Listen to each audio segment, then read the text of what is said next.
Herkese selam. Muhtemelen yılbaşında Batum'a gitmeyi planlıyorsunuz ve bu videoya da o yüzden denk geldiniz. Biz özellikle böyle gittiğimiz, gördüğümüz yerlerin deneyimlerini sizlere daha sonrasında paylaşmaya çalışıyoruz. 2025'e Batum'da girdik biz Billur'la beraber.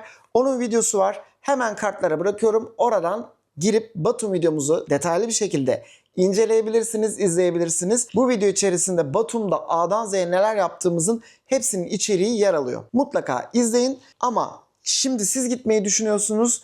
Ne yapacağız? Orada durumlar nasıl? Hiçbir fikriniz yok. Kafalar karışık. Doğru videoya geldiniz. Sizi Batum'la ilgili, Batum'da yılbaşı ile ilgili olarak A'dan Z'ye bilgilendirmeye çalışacağız.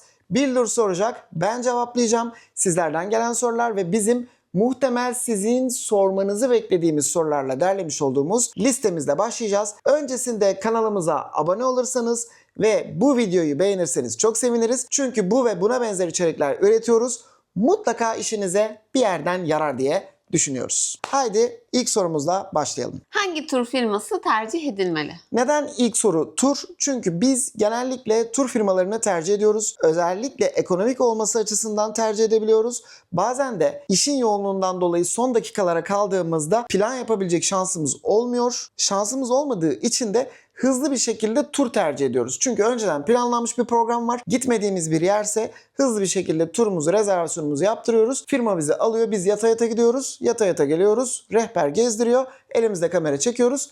Bildiğin turist ortamı 10 numara 5 yıldız. O yüzden turun avantajları var. Biz de turla gittiğimiz için bu video birazcık tura yönelik olacak. Ama tursuz şeyleri de küçük küçük içine ekleyeceğiz. Tur firması ismi vermiyorum.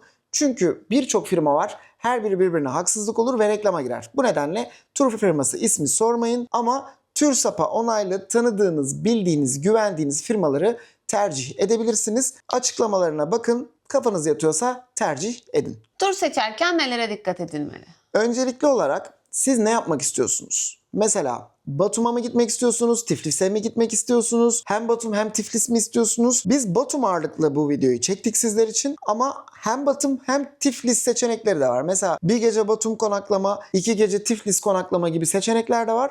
Onları da değerlendirebiliyorsunuz. Birazcık içeriğine bakmaya çalışın. Sizi hani fiyat performansta kurtaracak olan neyse ona göre belirleyin. Adamlar A'dan Z'ye her şeyi yazıyorlar. İşte şunları gezeceğiz, bunları yapacağız, buraya gideceğiz. İşte 2 gece kalacağız, 1 gece kalacağız. Takviminize bakın, konaklamaya bakın, fiyatlara bakın.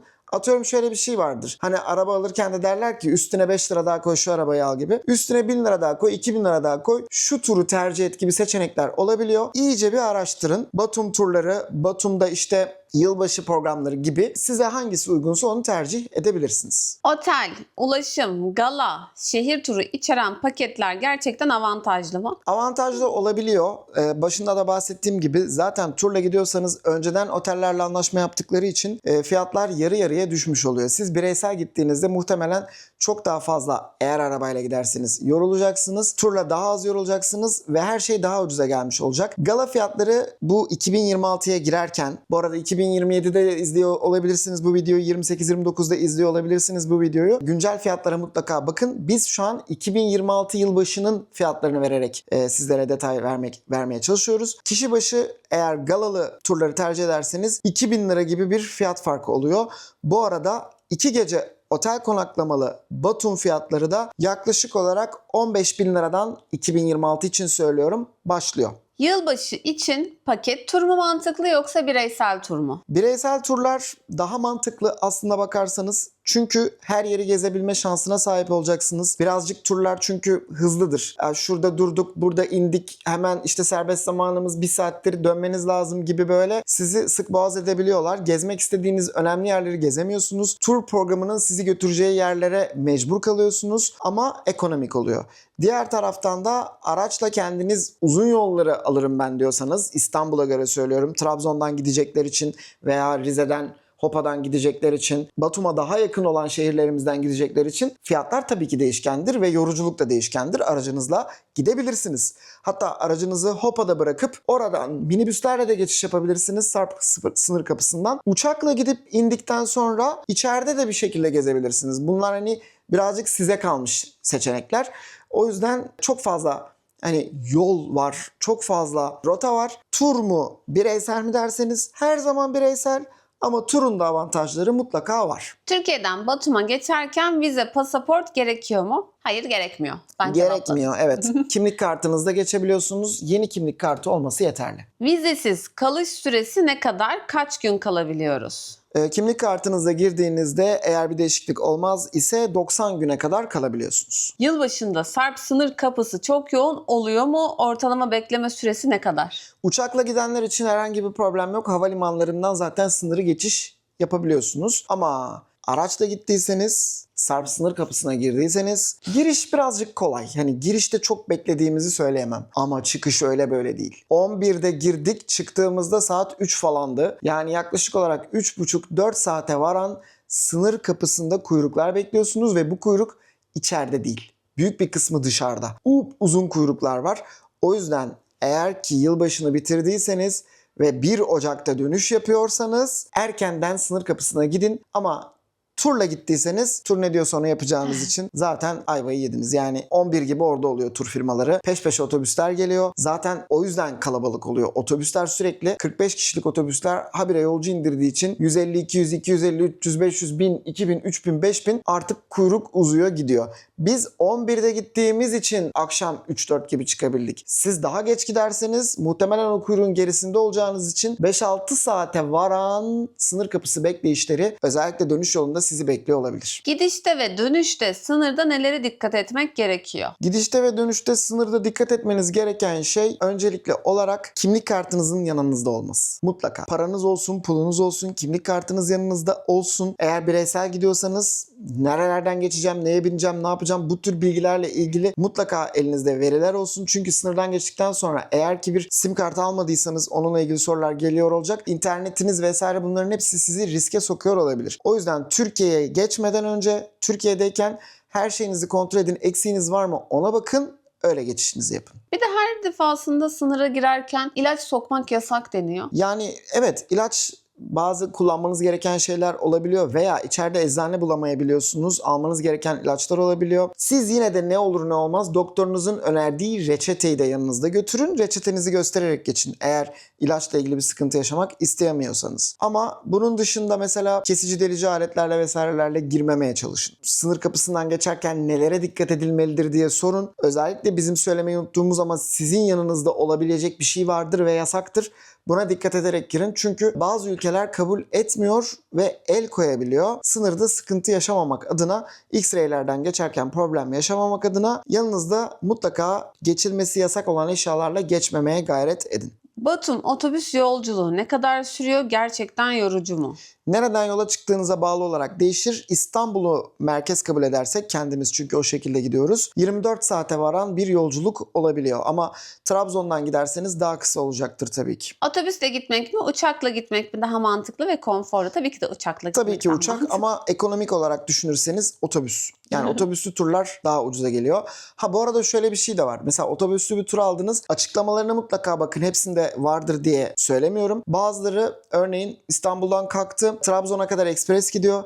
Trabzon'da Atatürk Köşkü'nü gezebiliyorsunuz. Sümele Manastırı'na giden turlar olabiliyor. Veya Batum dönüşü yine aynı şekilde Bıçakçı'ya çay satan böyle şeyler oluyor Çay ya. üretim fabrikası. Çay üretim fabrikalarına Rize'ye falan uğrayabiliyorlar. O yüzden tur programlarında Eğlenceli oluyor. eğer gitmişken kısa küçük çapta böyle Batum'un dışında da bir Karadeniz turu da yapayım diyorsanız yine programlara bakın. O tür programlı turlar da var. Onları tercih edebilirsiniz. Batum'a vardıktan sonra şehir içi ulaşım nasıl? Eğer yine dediğim gibi her seferin altını çizerek söylüyorum. Turla gittiyseniz hiçbir şey düşünmeniz gerekmiyor. Tur firması sizi götürüyor ama bireysel olarak geçtiyseniz sınır kapısında taksiler oluyor, minibüsler oluyor. Onlara binerek Batum merkeze gidebiliyorsunuz. Fiyatlar da gayet uygun oluyor. Otobüs, minibüs, taksi kullanmak kolay mı? Fiyatlar uygun dedin zaten. Evet kolay ama bazı uygulamalar var. Mesela taksiyle gideceksiniz. Türkiye'de nasıl taksi uygulamaları oluyor? Orada da benzer taksi uygulamaları var. Yanlış hatırlamıyorsam 2 tanesi popülerdi.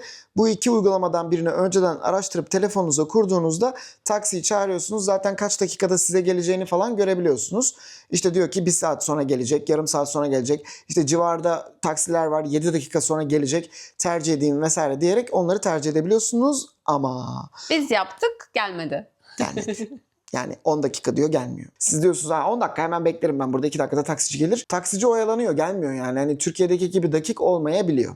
Gece geç saatlerde ulaşımda sıkıntı yaşanıyor mu? Yaşanmıyor. Yani dediğim gibi orada özellikle oteller bölgesiyle Batum merkez arası belki yürüyerek bile yürümeyi seviyorsanız gidilebilecek mesafede olabiliyor. Seçeceğiniz otele göre değişmekle beraber. Ama genel anlamda içeride bahsettiğim uygulamaları kullanarak taksi çağırabiliyorsunuz.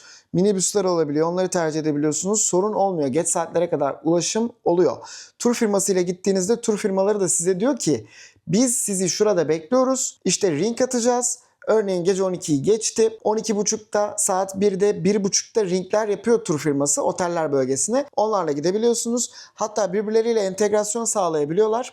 Evet. Bir başka tur firması da sizi oteller bölgesine götürebiliyor. Zaten aynı dili konuştuğumuz için, yerli firmalar olduğu için bir sıkıntı olmuyor. Abi beni bırak falan filan şeklinde de otelinize gidebiliyorsunuz. Batum'da otel fiyatları yılbaşında ne seviyelerde oluyor? Yılbaşında ben şu anda baktım, mevcut otelleri yaklaşık olarak gecelik konaklamada, tabii ki sizin lükslük anlayışınıza göre değişmekle beraber, bireysel gidecekseniz 2-2,5 Türk lirası bandında bulabiliyorsunuz. Tur firmasıyla giderseniz bunu da düşünmeniz gerekmiyor. Zaten size paket verdikleri için o paketin içerisinde otel konaklaması oluyor. Ücretsiz bir şekilde, ücretini önceden verdiğiniz için kalabiliyorsunuz otelinizde. Yok, beleş. Yani bedava değil tabii ki ama tur programının içinde. Onu düşünmüyorsunuz. Fakat seçeceğiniz otele göre değişir. Otelin yakınlığına göre değişir. Ama ortalama oteller bölgesinde 2000 lira bandında kalabiliyorsunuz. Son dakika planı yapılırsa otel bulmak mümkün mü? Değil. Ben az önce baktım. Mesela bizim geçen sene kaldığımız, otel ismi de vermeyeceğim, sormayın lütfen. Geçen sene kaldığımız turun belirlediği otele bireysel gitseydim kalabilir miydim? Son bir oda. Yani şu an ayın 15'indeyiz. Aralık 15'te bu videoyu çekiyoruz. Belki de o oda çoktan satıldı. O yüzden son dakikalara kalmamanız, aylar öncesinde bireysel gidiyorsanız mutlaka otelinizi rezerve etmeniz önemli. Turla gidecekseniz, eğer rezervasyon alabiliyorsanız, hala işte Batum turları varsa, rezervasyonunuzu yapabilme problemi yoksa, turu tercih ettiğinizde oteli dediğim gibi düşünmenize gerek yok. Zaten tur önceden aldığı için siz o turun oteline dahil oluyorsunuz. Yılbaşı döneminde hangi bölgede otel seçmek daha mantıklı? Yılbaşı döneminde gideceğiniz yere göre değişmekle beraber merkeze yakın yerleri. Batum'sa Batum'da merkeze yakın olması lazım. Tiflis'se Tiflis'te merkeze yakın olması lazım. Çünkü yılbaşı kutlamaları ağırlıklı olarak merkezlerde yapılıyor. Otele özel bir şey yoksa. Siz merkeze gideceksiniz. Aradaki mesafe sizin için kötü olacak. O yüzden merkeze mümkün olduğunca yakın olsun. Araçla 5-10 dakika, 15 dakika mesafeleri tercih edin ki siz de gidiş dönüşlerde taksi bulamazsınız. Belki yürümeniz gerekir, belki otostop gerekebilir. Her şeyi düşünmek gerekebilir. Sıkıntı yaşamamak adına. Ama kendi aracınızla gidiyorsanız, ben geze geze yaparım her şeyi diyorsanız problem yok. Ama otoparkı da düşünün tabii ki. Otellerde internet var mı? İnternet hızı yeterli mi? Paket alınmalı mı? Paket alınmalı. Otellerdeki internet internet abonelikleri, Wi-Fi vesaire, bunlar yeterli. Yani internete akşam girip paylaşımlarınızı yapabilirsiniz. Paket mutlaka alın. 2-3 GB'lık operatör paketleri oluyor. Onları tercih edebilirsiniz veya e-simler oluyor. E-sim aboneliklerine bakıp beğendiğiniz bir tanesini satın almanızı öneririm. Çünkü orada muhtemelen gece paylaşım yapacaksınız, storyler atacaksınız, videolar atacaksınız. Birazcık pahalıya mal olabilir. O yüzden paket almak daha avantajlı. Otellerde kahvaltı ve akşam yemeği nasıl, fiyata dahil mi? Tur alırsanız kahvaltı dahil oluyor. Akşam yemeğini inanın hiç hatırlamıyorum. Evet ya, çok. Ama yarım pansiyon diyorsa o da dahildir diye tahmin ediyorum. Ama siz yer misiniz? Otelde o sırada olur musunuz? 2 gece öncesinden götürüyor turlar. Genelde 2 gece otel konaklaması yapıyor. Yani 30'u gecesi ve 31 gecesi kalmış oluyorsunuz. 1 Ocak'ta dönmüş oluyorsunuz genellikle. 30'u gecesi zaten dışarıda geziyorsun. O yüzden oteldeki yemeği düşünmüyorsun, dışarıda yiyorsun. 31'i zaten dışarıdasın. Yılbaşı eğlencesine gitmişsin veya galaya katılmışsın. O yüzden yılbaşı paketinde yemek, akşam yemeği varsa bile büyük ihtimalle kullanmıyorsun. Ama kahvaltıları genellikle kullanıyoruz. Kahvaltı önemli. ve güzel oluyor. Batum'da restoran, kafe ve sokak yemekleri pahalı mı? Yani değil, aslında normaller fiyatlar baktığınız zaman. Ama bazı yerler birazcık çakal olabiliyor. Ona çok dikkat etmek lazım. Şöyle ki size diyor ki bunun fiyatı örneğin 10 lari Gürcistan parası. Çıkarken diyor ki 10 lari demedim, ben 15 lari dedim. Parayı veriyorsunuz, alışverişinizi yapıyorsunuz, yemeğinizi yiyorsunuz. Çıkarken size diyebiliyor ki sen parayı vermedin. Verdim. Ya o arada hani parayı veriyorsun. Tekrar masana dönüyorsun. Montunu, çantanı alıp çıkacaksın. Kasada diyor ki parayı vermedin sen bana. Ya verdim, az önce buradaydım. Kanıtlayamıyorsun da. Hani bir O şekilde yüzden fiş fiş isteyin. almak çok önemli. Onlar da hani o tür şeyler vermeyebiliyorlar. Birazcık çakal olabiliyorlar. Bunlara dikkat etmek lazım. Çünkü ya kişiye göre değişir. Her yerde iyi insanlar vardır. Her yerde kötü insanlar vardır. Düzgün insanlarla karşılaşmanızı umut ederek söylüyorum. Biz karşılaşmadık. Bir yerde böyle parayla ilgili bir sıkıntı çıktı karşımıza. Ödediğimiz halde. Evet, videomuzda tost dediğimiz yerde. Evet, tost yedik. Batum videosunu izlediğiniz zaman güzel bir tost yapmışlardı. Sokak lezzeti videosu çekecektik. Yağmur yağıyordu. İlk bulduğumuz yere giriverdik. Adam tostçuymuş. Tostumuzu yedik. Gayet de güzeldi. Eğlendik. Vaktimizi geçirdik. İçeride ısındık. Paramızı ödedik. Çıkarken ödemedin dedi adam yani. Bunlarla karşılaşabiliyorsunuz. Fiyatlar ama baktığınız zaman yaklaşık olarak Türkiye ile aynı diyebiliriz. Yani burada bir burgerin fiyatı 300 liraysa orada da 300 liradır. İşte burada bir menü patatesiyle işte içeceğiyle A fiyatsa orada da yaklaşık A fiyattır. Meydanda, merkezde bazı fiyatlar değişebiliyor. Çünkü orada artık özel hizmet almış oluyorsunuz. Meydandaki satıcılar fiyatlarını yüksek tutabiliyor. Bu Türkiye'de de böyle. Yani turistik yerlere gittiğinizde fiyatlar yükselebiliyor. Daha iç kesimlerde fiyatlar düşebiliyor. Orayı da aynı o şekilde düşünebilirsiniz. Peki yeme içme fiyatları Türkiye'ye göre sence daha mı uygundu, daha mı pahalıydı? Ama bence aynıydı. Aynı. Yani daha uygun vesaire diyemem, aynı fiyatlar. Batum'un neyi meşhur? Mutlaka tadılması gereken lezzetler neler? Batum'un Batum'un meşhur olan bir mantısı var arkadaşlar. Böyle tekli satılıyor o mantu. Mantu. Niye mantu Ya. diyorum ben buna? Hankelmiş. Ha. Türkiye'de hankel diyoruz. Hinkal diye de yazılıyor. Böyle kocaman bir mantı şeklinde satılıyor. Haçapuri diye bir şey de vardı ama. Haçapuri'yi de söyleyeyim hemen. O da içine yumurta kırılmış ama özel Gürcistan peyniriyle yapılan bir pide çeşidi. İçinde böyle tam ortasında sarı göz bir yumurta oluyor. Şu bildura gösterebiliyorum. Ekranda Şu an görüntüsünü karnım aç. Bu veririz. yaptığın çok iyi. Haçapuri bir pide. Mantının adı da hankel. Hinkal diye de yazılıyor ama Türkiye'de hankel demek daha hani dile dolanık bir ismi. Gürcü mutfağında meşhur olan bu iki lezzetten birini tercih edebilirsiniz. Batum'da yılbaşı nerede kutlanıyor? En hareketli yerler nereler? Avrupa Meydanı'nda kutlanıyor. Oraya devasal bir ağaç yapıyorlar. Etrafta böyle güzel panayır yerleri falan olabiliyor. Eğlenceli yerler de olabiliyor. Avrupa Meydanı'nda giriyorsunuz. Zaten müzik, konser vesaire, havai fişek, eğlence bunların hepsi oluyor. O yüzden Avrupa Meydanı tem merkez. Dediğim gibi oteliniz de oraya yakınsa sizin için daha avantajlı oluyor. Ama birkaç meydan daha var. Piazza Meydanı. Pizzadan gelsin aklınıza. Piazza Meydanı'nda da etkinlikler olabiliyor gece ama en eğlenceli yer Avrupa Meydanı. Peki yeni yıl pazarı nerede kuruluyor? Oluyor mu? Güzel oluyor mu? Nasıl oluyor? Nedir? Ne Farklı değil? yerlerde de olabilir. Batum'a gidenler için söylüyorum. Tiflis'teki farklı. Tiflis'te de yılbaşı pazarları oluyor. Batum'da Avrupa Meydanı'nda kuruluyor ama gider gitmez mutlaka gezin. Tam böyle yılbaşına saatler kala kaldırıyorlar. Bizim de öyle videoda izleyeceksiniz. Bir sıkıntımız oldu. Kendimiz şöyle hızlıca gezmiştik. Detaylı bir şekilde de video çekeriz, öyle gezeriz diye düşünüp akşamı bekliyorduk daha cafcaflı olsun diye. Akşam üzeri şunu düşünemedik. Üşüdüler. Hem üşümüşler hem de onlar da yılbaşı kutlayacakları için tezgahları kapatıp gitmişler. Bu yüzden de tamamen onu gezemedik. O yüzden siz olun. Ayın 30'unda gittiyseniz 31'ini beklemeden mutlaka yılbaşı pazarını Avrupa Meydanı'nda gezin. İçinde ne vardı diye soracak olursanız sabunlar vardı, amigurimiler vardı. Türkiye'de ne varsa orada da o. Bizdekilerden çok farklı değildi Evet. ama zaten %1'i falan kurulduğu için çok da yorum yapamayız. Yani biraz erken kuruyorlar onu aslında. Birkaç gün öncesinde o pazar çoktan açılmış oluyor. Siz son 1-2 gün kala gittiğiniz için yılbaşına o yüzden etkisini biraz kaybetmiş olabiliyor. Hava durumu yılbaşında nasıl oluyor? Çok soğuk mu? Yağmur yağıyor mu? Çok soğuk olmuyor. Yani bir manto yeterli olabiliyor aslında. Ama çok fena yağmur yağdı. Evet. Bu her yıl olacak diye bir kaide yok ama bizim gittiğimiz 2025'e girerken 2025 yılbaşında inanılmaz bir yağmur vardı.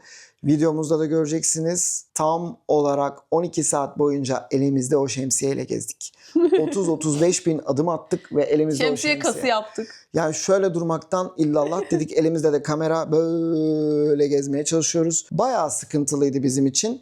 O yüzden mutlaka yağmurluğunuz olsun, çantanız su geçirmez olsun veya çantanızın üzerinde yağmurluk olsun. Yağmur yağdı, yine yağarsa felaket. Yağmur ve soğuk planları ne kadar etkiliyor? Ne Çok giymek etkiliyor. lazım? Çok kötü etkiliyor. Botunuz olsun. Yani su geçirmez bir bot. Yağmur yağdığı anda durmuyor. Yani öyle bir şey. Sanki muson iklimi var. Yani yok, durmadı abi. 2 dakika o yağmur durmadı. Ya çok çok çok kötüydü bizim için. Yani Yok, sonra- eğlendik canım, hiç eğlenmemişiz. Yani biz alıştık tabii ki ona. Yani çünkü gitmişsiniz, o kadar prodüksiyon yapmışsınız, bir şeyler yapmışsınız. Siz çekim yapmayacağınız için belki daha rahat edersiniz ama biz çekim de yaptığımız için bizim için zordu o. En azından rüzgar yoktu Belgrad'daki gibi. Evet, Belgrad'da özellikle Balkan turunda hem yağmur hem rüzgar vardı. Burada yoktu ama olmayacağını garanti edemeyiz. Belki rüzgar da olabilir, belki kar yağabilir, belki yağmur yağmaz, güneş açabilir. Ay Bunların çıkabilir, inek düşebilir. bilemeyiz. Yani birazcık hava durumuna bakmak lazım. Hatta Batum'da hava durumu diye bakıp şöyle hızlıca size hazır bir 2026 hava durumuna bakalım mı? Batum 15 gün hava durumu. 29 pazartesi kar gösteriyor mesela. Oo. Bakın ayın 30-31'ine gidemedim ama 29'unda pazartesi günü 29 Aralık 2025'te 7 derece kar varmış. Bir gün öncesinde pazar günü yine parçalı bulutlu bir hava varmış. Hava 5 dereceymiş. Hava pek iyi görünmüyor diyebiliriz. İçlik giyin. Evet, içlik giyin. Mutlaka kaydırmaz bir bot, su geçirmesin. Yağmurluk. Yağmurluk önemli. Kısa sürede mutlaka görünmesi gereken noktalar hangileri? Kalışan heykeller. Evet, Ali ve Nino heykelini mutlaka görmenizi öneriyoruz. Avrupa Meydanı'nı zaten görmemeniz mümkün değil. Göreceksiniz, eğlenceler orada olacak.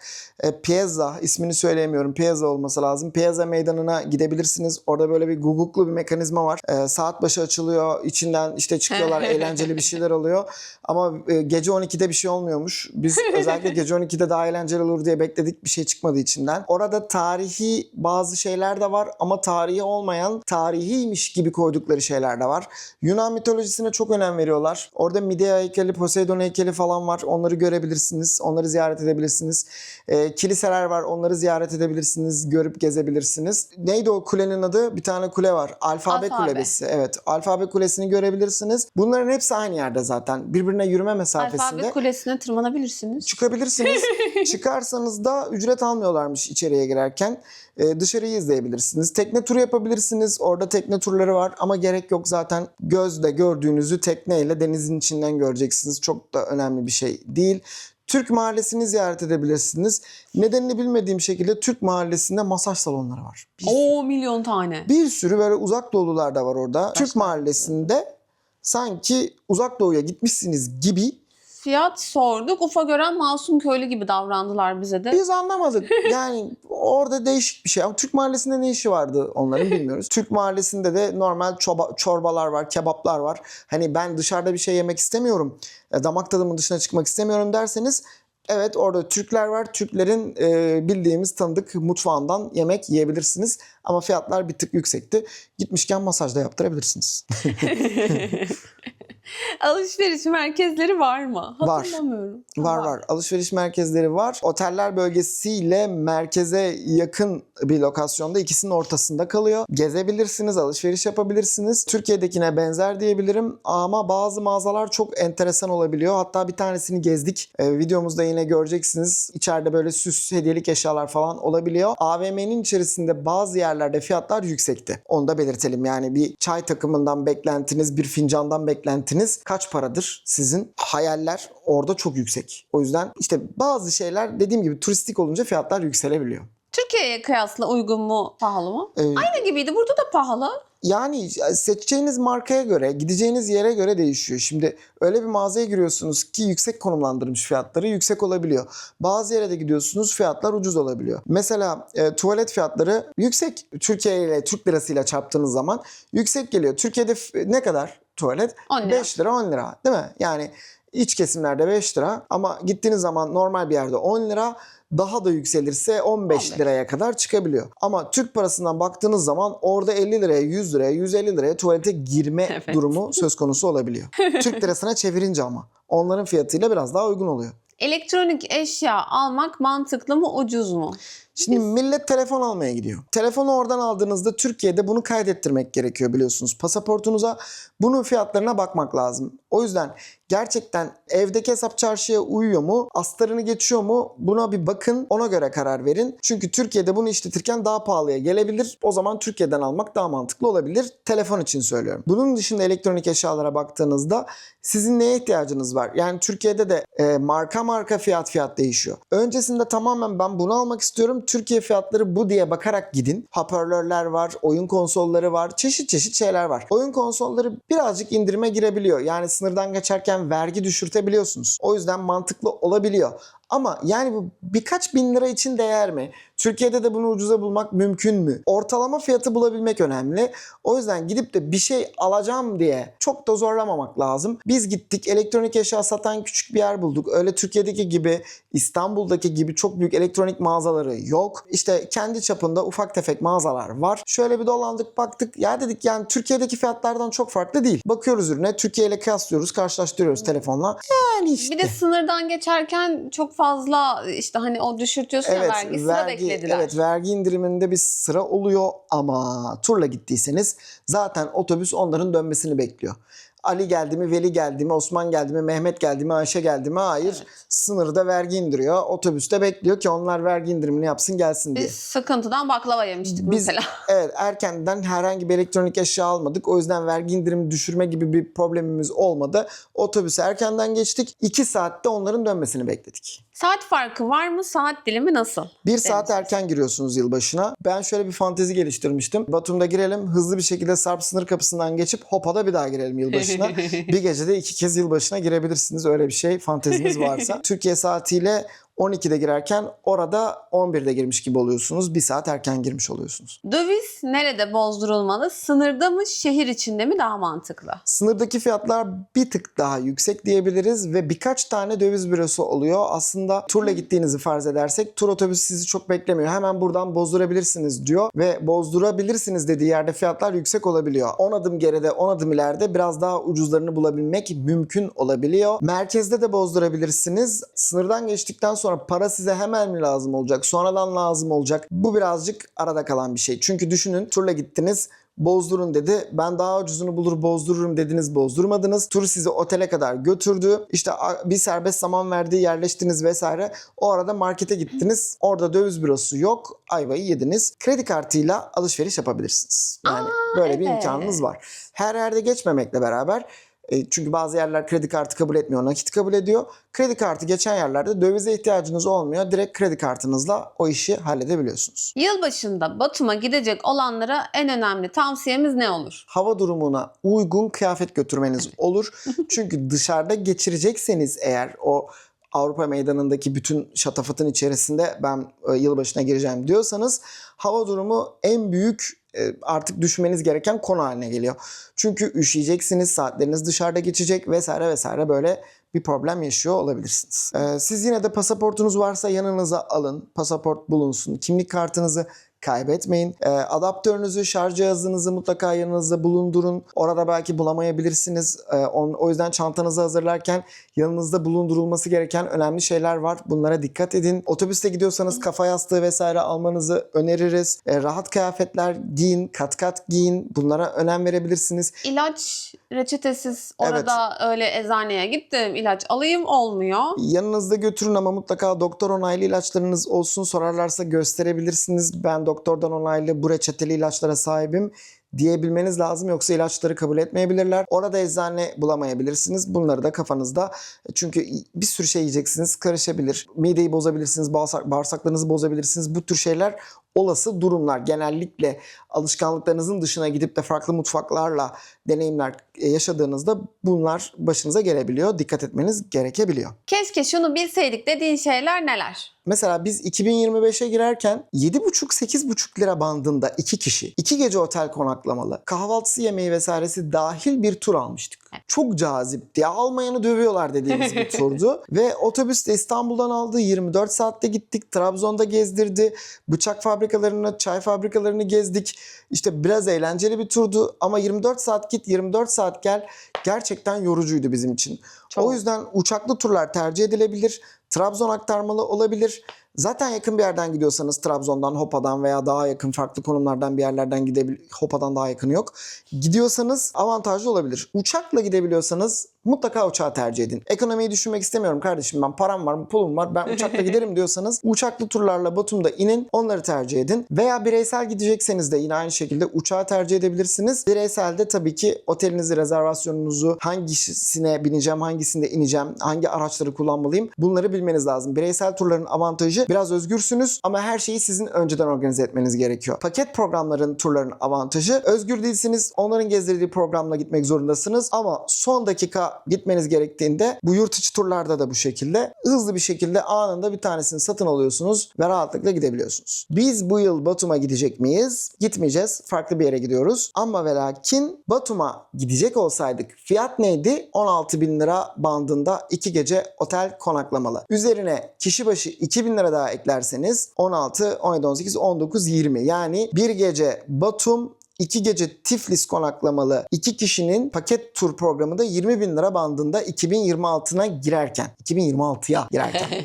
Bu arada 1.000 lira yurt dışı çıkış harcı ödüyorsunuz kişi başı. Bunu da ekleyelim 2026 için. Eğer fiyatlarda bir değişiklik yoksa, son hatırladığım fiyat 1.000 liraydı. Belki değişmiştir, ufak bir ekleme üzerine olmuştur, bilmiyorum. En son fiyatlar 1.000 lira gibiydi. Bunu da aklınızda bulundurun. 2 kişi için 2.000 lira mevcut fiyatın üzerine eklemeniz gerekir. Bitti mi sorularımız? Bitti. Yılbaşı sizler için güzel geçsin. Yeni yıl mutlaka ne düşünüyorsanız, dilekleriniz nelerse önce sağlık olmak üzere huzur getirsin, neşe getirsin, tüm dileklerinizi beraberinde yanında getirsin. Kanalımıza abone olmayı, Bizi takip etmeyi diyecektim gene ya. Bu Bildirim. videoyu beğenmeyi unutmayın.